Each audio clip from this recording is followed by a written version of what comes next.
Kita bergeser ke informasi lain, Saudara. Polisi menyerahkan berkas pemeriksaan tersangka Kristiano Tarigan, penabrak mahasiswa UGM ke Kejaksaan Negeri Sleman.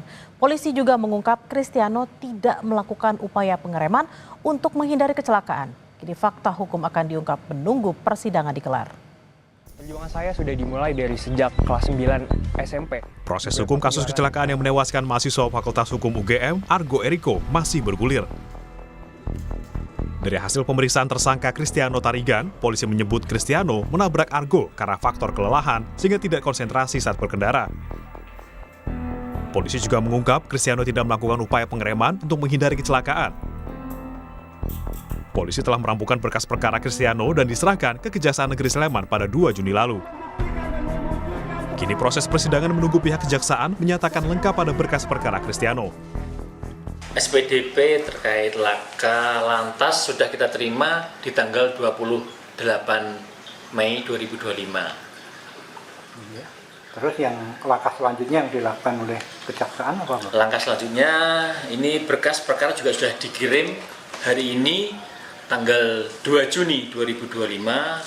Selanjutnya nanti jaksa akan melakukan penelitian terhadap berkas perkara ini. Saat ini tersangka Kristiano Tarigan masih menjalani masa penahanan di Mapolres Sleman.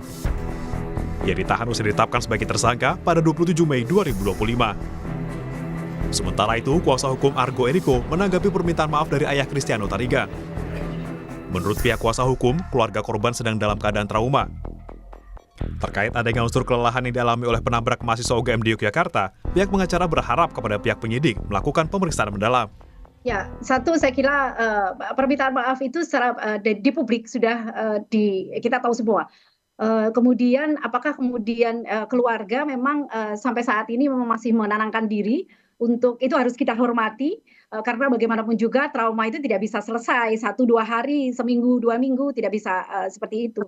Unsur apakah kemudian ada pengaruh alkohol dan lain yang secara urin itu kemudian hasil pemeriksaan urin kan menurut kepolisian itu tidak ada pengaruh alkohol, tapi memang kita melihat ada beberapa hal, misalnya dia 16 jam konon kabarnya belum istirahat, kemudian ini habis dari tempat biliar, mana yang itu kemudian penting untuk dicari.